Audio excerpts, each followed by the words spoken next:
Hello friends, कैसे हैं आप लोग। आशा करते हैं कि आप लोग अच्छे होंगे, स्वस्थ होंगे और आप लोगों की तैयारी बेहतर चल रही होगी। तो आज के इस वीडियो में जो आपका CRPF head constable minister SI का एग्ज़ाम होने वाला है 22 फरवरी से 28 फरवरी के बीच में, उन्हीं के टॉप मोस्ट इंपॉर्टेंट क्वेश्चंस को यहाँ पर डिस्कस करने वाले हैं। तो इस वीडियो को पूरा ज़रूर देखिए। वीडियो अच्छा लगे तो प्लीज़ वीडियो को लाइक और शेयर ज़रूर करें। जो भी नए बच्चे हैं, जिन बच्चों ने चैनल को सब्सक्राइब नहीं किया है, तो सभी बच्चे इस चैनल को सब्सक्राइब करके नोटिफिकेशन बेल ऑन करना ना भूलें। तो चलिए स्टार्ट करते हैं आज का वीडियो। खुद से प्रयास कीजिएगा इन सभी क्वेश्चन के आंसर देने का। 2 से 3 सेकंड के बाद मैं आंसर क्लियर कर दूंगा। तो आज के सेशन में पहला क्वेश्चन, मुक्त विश्वविद्यालय की स्थापना सर्वप्रथम कहाँ पर हुई थी? संयुक्त राज्य अमेरिका, जर्मनी, इंग्लैंड, भारत। सही जवाब हो जाएगा ऑप्शन सी, इंग्लैंड। गाइस, एक क्वेश्चन काफ़ी हाईलाइट रहता है और काफ़ी बार परीक्षा में पूछा भी जा चुका है। क्वेश्चन ये पूछा जा सकता है परीक्षा में कि भारत में स्थापित पहला मुक्त विश्वविद्यालय कौन सा है? तो आपको ध्यान में रखना है कि भारत में स्थापित पहला मुक्त विश्वविद्यालय है भीमराव अंबेडकर मुक्त विश्वविद्यालय, हैदराबाद। नेक्स्ट क्वेश्चन देखिएगा, अशोक ने किस लिपि का प्रयोग राष्ट्रीय लिपि के रूप में किया? Brahui, Kharosthi, Greek, Aramaic. ये ऑप्शन करेक्ट हो जाएगा, ब्राही। अशोक की अगर हम बात करें तो अशोक ने कलिंग पर आक्रमण 261 ईस्वी पूर्व में किया था। यह आपको फैक्ट ध्यान में रखना है, पेपर में पूछा भी जा सकता है कि अशोक ने कलिंग पर आक्रमण कब किया था। एक फैक्ट आपको और ध्यान में रखना है कि कलिंग युद्ध के बाद यानी कलिंग युद्ध के पश्चात अशोक ने बौद्ध धर्म को अपना लिया था। तो यहाँ से भी ये क्वेश्चन बन जाता है, इसे भी आप देख लीजिए एक बार। तीसरा क्वेश्चन देखेगा, भारत की विदेशी मुद्रा का सर्वाधिक भाग खर्च होता है खाद्यान्नों के आयात पर, लौह इस्पात के आयात पर, पेट्रोलियम के आयात पर, तकनीकी ज्ञान के आयात पर। तो सही जवाब हो जाएगा ऑप्शन सी, पेट्रोलियम के आयात पर। अगला क्वेश्चन देखेगा, भारतीय रिजर्व बैंक आरबीआई है वाणिज्यिक बैंक, केंद्रीय बैंक, सहकारी बैंक, अग्रणी बैंक। बी ऑप्शन करेक्ट हो जाएगा, केंद्रीय बैंक। अगर मैं बात करूं भारतीय रिजर्व बैंक की स्थापना कब हुई थी, यह भी क्वेश्चन पेपर में पूछा जा सकता है। तो भारतीय रिजर्व बैंक की स्थापना 1 अप्रैल 1935 को हुई थी। यह फैक्ट आपको ध्यान में रखना है, ठीक है। अगर पेपर में पूछा जाए कि भारतीय रिजर्व बैंक का मुख्यालय कहां पर स्थित है, तो आपको ध्यान में रखना है कि भारतीय रिजर्व बैंक का मुख्यालय मुंबई में स्थित है। यह भी पेपर में पूछा जा सकता है कि भारतीय रिजर्व बैंक के वर्तमान गवर्नर कौन है, तो आपको ध्यान में रखना है कि भारतीय रिजर्व बैंक के वर्तमान गवर्नर हैं शक्तिकांत दास। ये भारतीय रिजर्व बैंक के 25वें गवर्नर हैं, ये भी आपको ध्यान रखना है। और शक्तिकांत दास से पहले भारतीय रिजर्व बैंक के गवर्नर कौन थे? उर्जित पटेल। ये भी आपको ध्यान रखना है। उर्जित पटेल जो हैं ये भारतीय रिजर्व बैंक के 24वें गवर्नर थे। ये भी आपको फैक्ट ध्यान में रखना है। पांचवा क्वेश्चन देखेगा, विश्वव्यापी तापन का संभावित परिणाम क्या हो सकता है? समुद्र के स्तर में वृद्धि, फसल के स्रोत में परिवर्तन, तट रेखा में परिवर्तन, उपरोक्त सभी। सही जवाब हो जाएगा ऑप्शन डी, उपरोक्त सभी। अगला क्वेश्चन देखेगा, निम्नलिखित में से अंडा देने वाला स्तनपायी कौन सा है? तो अगर मैं ऑप्शन के तौर पे मैं बात करूं तो ऑप्शन के तौर पे आंसर हो जाएगा ऑप्शन डी, कंटीला चींटीखोर। अगर आपके ऑप्शन में प्लेटिपस दिया हो तो आप इस पर भी टिक कर सकते हैं, क्योंकि प्लेटिपस जो है ये एक अंडा देने वाला स्तनपायी ये भी है। अगला क्वेश्चन देखेगा, ट्रांसफार्मर किससे काम करता है? ट्रांसफार्मर किससे काम करता है? तो देखिए गाइस, ट्रांसफार्मर जो है ये केवल प्रत्यावर्ती धारा से काम करता है। तो ए ऑप्शन करेक्ट हो जाएगा। एक क्वेश्चन काफ़ी बार परीक्षा में पूछा जा चुका है, ये भी पेपर में क्वेश्चन पूछा जा सकता है कि ट्रांसफार्मर जो है ये किस सिद्धांत पर कार्य करता है। तो आपको ध्यान में रखना है कि ट्रांसफार्मर जो है ये अन्योन्य प्रेरण के सिद्धांत पर कार्य करता है। मैं लिख के आपको बता देता हूं, ध्यानपूर्वक देखिएगा।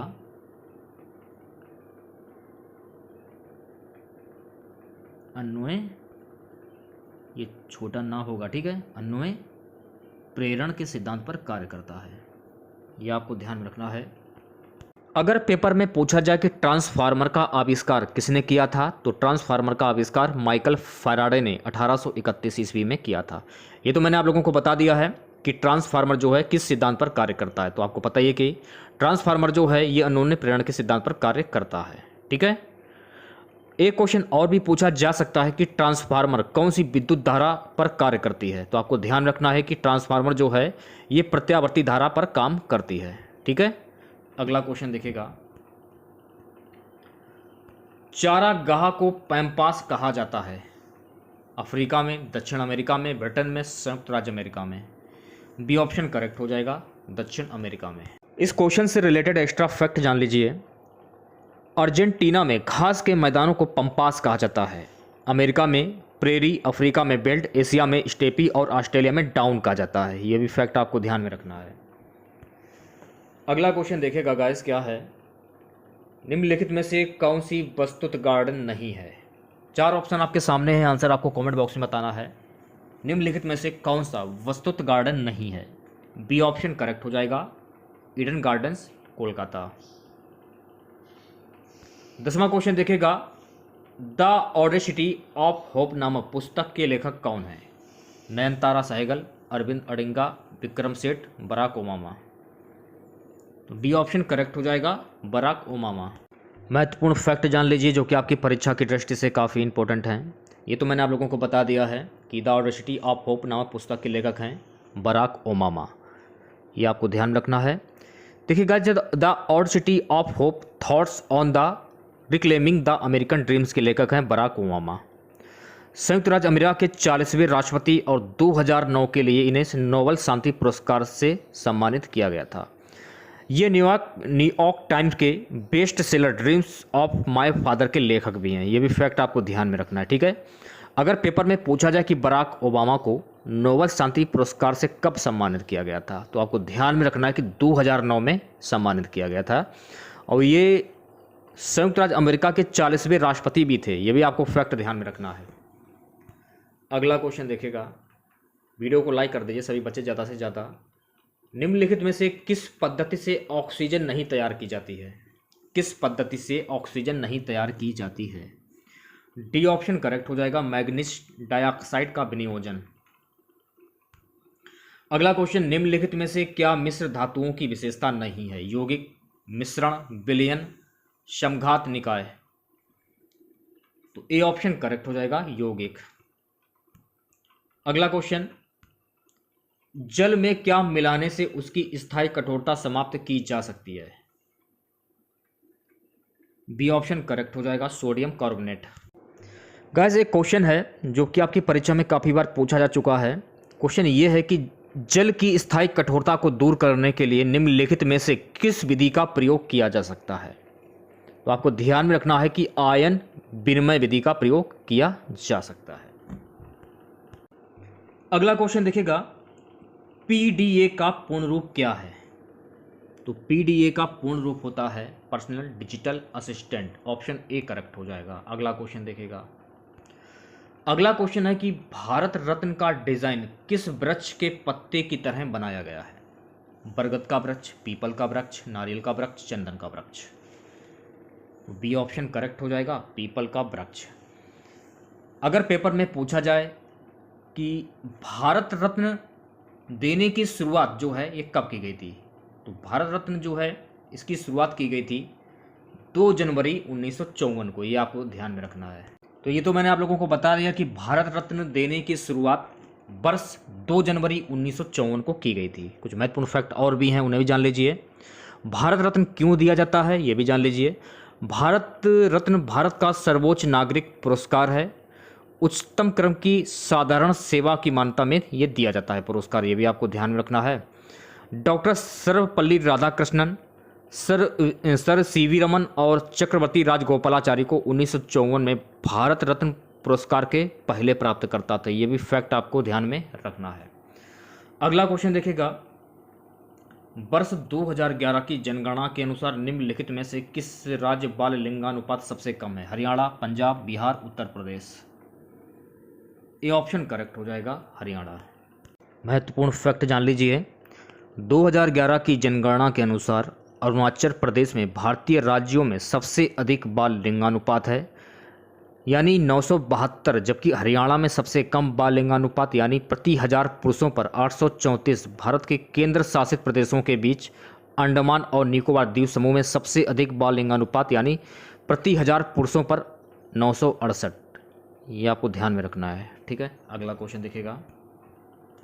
17वां क्वेश्चन है गाइस कि कूका आंदोलन को किसने संगठित किया।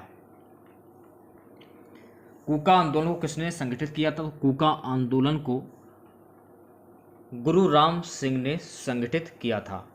अगर हम बात करें कूका आंदोलन की शुरुआत किसने की थी, ये भी पेपर में पूछा जा सकता है। तो आपको ध्यान में रखना है कि कूका आंदोलन की शुरुआत भगत जवाहर मिल ने की थी।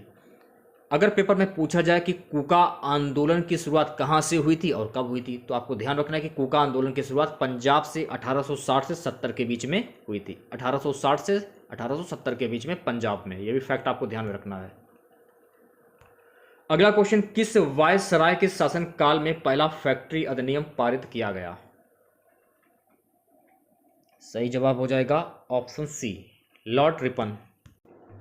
लॉर्ड रिपन के बारे में कुछ महत्वपूर्ण फैक्ट जान लीजिए।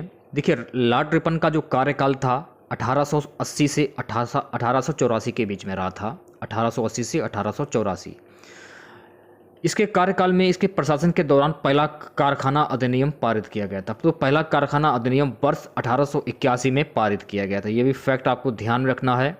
इस अधिनियम के तहत 7 वर्ष से कम उम्र के बच्चों को कारखाने में काम पर नहीं लगाया जाना चाहिए और बच्चों के लिए काम के घंटे कम कर दिए जाने चाहिए थे। एक फैक्ट आपको ध्यान में रखना है कि लॉर्ड रिपन के कार्यकाल में स्थानीय स्वशासन प्रस्ताव पारित किया गया था। यह एक अधिनियम नहीं बल्कि सरकार द्वारा वर्ष 1882 में एक संकल्प था। लॉर्ड रिपन को 1880 में भारत का वायसराय नियुक्त किया गया था। यह भी फैक्ट आपको ध्यान में रखना है। नेक्स्ट क्वेश्चन देखिएगा। 19वां क्वेश्चन है कि दिल्ली के किस मुस्लिम शासक के निधन पर इतिहासकार बदायूनी ने कहा, राजा को अपनी प्रजा से तथा प्रजा को अपने राजा से मुक्ति मिली? बलबन, मोहम्मद बिन तुगलक, अलाउद्दीन खिलजी, शेरशाह। तो सही जवाब हो जाएगा ऑप्शन बी, मोहम्मद बिन तुगलक।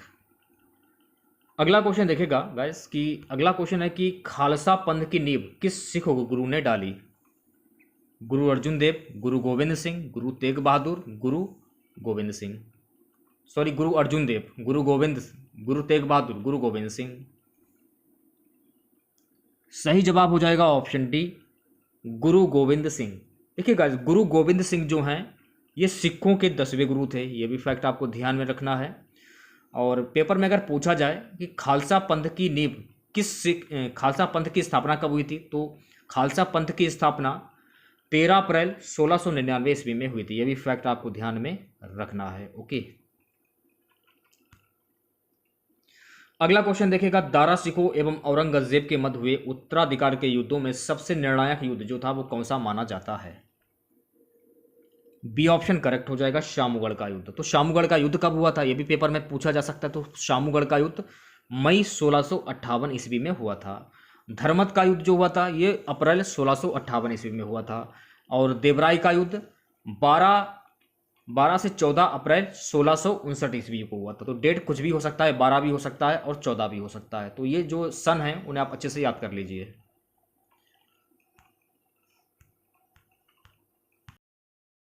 सो गाइस, अगला क्वेश्चन देखेगा, पृथ्वी पर शरीर का अधिकतम भार कहाँ होता है? उत्तरी ध्रुव, दक्षिणी ध्रुव, भूमध्य रेखा, धरातल। तो डी ऑप्शन करेक्ट हो जाएगा, धरातल। सो गाइस, अगला क्वेश्चन देखेगा, प्रत्यक्ष संपर्क किए बिना दूर से किसी वस्तु के बारे में सूचना एकत्र करने की तकनीक को क्या कहा जाता है? तो इस तकनीक को कहा जाता है सुदूर संवेदन सेंसिंग। ऑप्शन ए करेक्ट हो जाएगा। अगला क्वेश्चन, ईएनटी डॉक्टरों द्वारा प्रयोग किया जाने वाला हेड मिरर किस प्रकार का होता है? अवतल, उत्तल, समतल, समतल उत्तल। ए ऑप्शन करेक्ट हो जाएगा, अवतल। सो गाइस, अगला क्वेश्चन है, खालिस्तान उच्च गति का एक ऐसा नेटवर्क है जो किसी शहर या नगर में स्थानीय नेटवर्कों को जोड़ता है। तो बी ऑप्शन करेक्ट हो जाएगा, मैन। सो गाइस, अगला क्वेश्चन देखेगा, निम्नलिखित में से कौन सी चट्टान जैविक चट्टानों के अंतर्गत आती है? सही जवाब हो जाएगा ऑप्शन सी, कोयला। महत्वपूर्ण फैक्ट जान लीजिए देखिए गाइस, क्वार्टजाइट और संगमरमर ये रूपांतरित चट्टान है, ये फैक्ट आपको ध्यान में रखना है। जबकि ग्रेनाइट आग्नेय चट्टान है, जबकि कोयला एक जैविक चट्टान है। कोयला का निर्माण पेड़ पौधे, जीव जंतु के आदि के अवशेषों में होता है। ठीक है, चलिए बढ़ते हैं नेक्स्ट क्वेश्चन की और अगला क्वेश्चन देखिएगा। अगला क्वेश्चन है गाइस कि कृष्णराज सागर ये कहाँ पर स्थित है? मैसूर, उदयपुर, कोटा, हैदराबाद। ये ऑप्शन करेक्ट हो जाएगा। कृष्णराज सागर जो है, कृष्णराज सागर ये मैसूर में स्थित, तो ऑप्शन ए सही हो जाएगा। दूरदर्शन का दैनिक राष्ट्रीय कार्यक्रम किस वर्ष में आरंभ किया गया?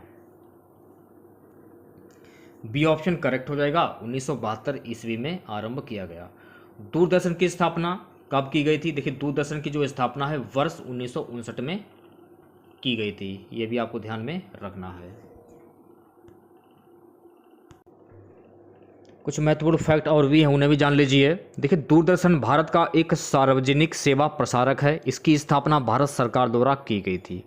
यह सूचना एवं प्रसारण मंत्रालय के अंतर्गत आता है। इसकी स्थापना 15 सितंबर 1959 को हुई। तो पूरी डेट याद कर लीजिए। इसकी जो स्थापना है 15 सितंबर 1959 की हुई थी। इसका आदर्श वाक्य क्या है? तो इसका आदर्श वाक्य है सत्यम शिवम सुंदरम। इसका मुख्यालय कहाँ पर है? नई दिल्ली। और इसके जो मालिक हैं वो कौन है? प्रसार भारती। सीईओ कौन है इसके? इसके सीईओ हैं संदीप सिन्हा। तो जो भी मैंने आपको फैक्ट बताए हैं उन्हें याद कर लीजिए। अगला क्वेश्चन देखिएगा, निम्नलिखित में से कौन सा जोड़ा गलत है? सी ऑप्शन करेक्ट हो जाएगा, चंगेज खां बनाम अलाउद्दीन खिलजी। अगला क्वेश्चन, पर्वतों के उन प्राकृतिक अंतरालों को क्या कहा जाता है जो मार्ग बन जाते हैं? सही जवाब हो जाएगा ऑप्शन डी, दर्रा। सो गाइस, अगला क्वेश्चन देखिएगा। क्वेश्चन है गाइस कि झूम कृषि कहाँ पर की जाती है? उत्तर पूर्व भारत, दक्षिण पश्चिम भारत, दक्षिण पूर्व भारत, उत्तर भारत। झूम कृषि जो है गाइस ये उत्तर पूर्व भारत में की जाती, तो ऑप्शन ए करेक्ट हो जाएगा। महत्वपूर्ण फैक्ट जान लीजिए। भारत की पूर्वोत्तर पहाड़ियों में आदिम जातियों द्वारा की जाने वाली इस प्रकार की कृषि को झूम कृषि कहते हैं। इस प्रकार की स्थानांतरण कृषि को श्रीलंका में चेना, हिंदेशिया में लतांग और रोडेशिया में मिल्पा कहते हैं। तो ये सारे फैक्ट आपको ध्यान में रखने हैं। अगला क्वेश्चन देखेगा, फटल वर्षा किस कारण से होती है? फटल वर्षा किस कारण से होती है? तो गाइस, फटल वर्षा जो है चक्रवातीय गतिविधि से होती है, तो सी ऑप्शन करेक्ट हो जाएगा। महत्वपूर्ण फैक्ट जान लीजिए। चक्रवात से होने वाली वर्षा को फटल वर्षा कहा जाता है। चक्रवात के समय जो वर्षा होती है यह चक्रवात के केंद्र में नहीं होती है। चक्रवात के केंद्र को आई कहा जाता है, यह आपको ध्यान रखना है। अगला क्वेश्चन देखेगा। अगला क्वेश्चन है गाइस कि पाक स्ट्रेट किसके बीच स्थित है? ये ऑप्शन करेक्ट हो जाएगा। पाक स्ट्रेट बंगाल की खाड़ी और मन्नार की खाड़ी के बीच में स्थित है। अगला क्वेश्चन, किस जाट नेता ने बादशाह अकबर के मकबरे सिकंदरा को हानि पहुंचाई तथा अकबर की कब्र को खोदकर उसकी हड्डियों को जला दिया? तो सही जवाब हो जाएगा ऑप्शन बी, राजा राम। देखिएगा, इस पेपर में क्वेश्चंस को घुमा फिरा कर भी पूछ लिया जाता है। क्वेश्चन ये भी हो सकता है आपके पेपर में कि वह शख्स जिसने गुस्से में अकबर की हड्डियों को कब्र से निकालकर आग लगा दी। तो मतलब क्वेश्चन जो है वो पलट के भी पूछा जा सकता है, तो पहले से सतर्क हो जाइए। तो राजा राम आपका करेक्ट आंसर हो जाएगा। तो राजा राम का पूरा ब्यौरा जान लीजिए आप लोग कि राजा राम ने ऐसा क्यों किया था। बताते हैं कि औरंगजेब की हिंदू विरोधी नीति से गुस्साए जाट राजा ने अकबर के मकबरे सिकंदरा पर हमला कर दिया था। राजा राम ने कब्र खुदवाकर अकबर की हड्डियां निकाल ली थी। चिता बनाकर इन हड्डियों को हिंदू रीति से जला दिया था। उस वक्त औरंगजेब दक्षिण भारत में कई युद्धों में फंसा हुआ था, ये भी आपको ध्यान में रखना है। सुगत अगला क्वेश्चन है कि मार्तंड सूर्य मंदिर किस राज्य में स्थित है? मार्तंड सूर्य मंदिर ये किस राज्य में स्थित है? सी ऑप्शन करेक्ट हो जाएगा, जम्मू कश्मीर राज्य में स्थित है। महत्वपूर्ण फैक्ट जान लीजिए। यह 8वीं शताब्दी ईस्वी में निर्मित कश्मीर में स्थित था। एक बात और आपको ध्यान में रखनी है, अगर पेपर में पूछा जाए कि मार्तंड सूर्य मंदिर ये किसने बनवाया था, तब आपको ध्यान में रखना है ललितादित्य ने मार्तंड सूर्य मंदिर बनवाया था, ललितादित्य ने। और ये सरकोटा राजवंश का तीसरा राज शासक था, ये भी आपको फैक्ट ध्यान में रखना है। ठीक है, कहा जाता है कि 15वीं शताब्दी में इस्लामिक शासन सिकंदर बटशिकन ने इस मंदिर को नष्ट कर दिया था। अगर पेपर में पूछा जाए कि कोणार्क का जो सूर्य मंदिर है ये कहाँ पर स्थित है, तो ये ओडिशा में स्थित है। मोढेरा का जो सूर्य मंदिर है ये कहाँ पर स्थित है, तो ये गुजरात में स्थित है। सूर्य पहाड़ सूर्य मंदिर ये असम में स्थित है, और सूर्य नारायण मंदिर जो है ये तमिलनाडु में स्थित है। ये भी आपको ध्यान में रखना है, ठीक है। अगला क्वेश्चन देखिएगा, इंडियन अनरेस्ट के लेखक कौन है?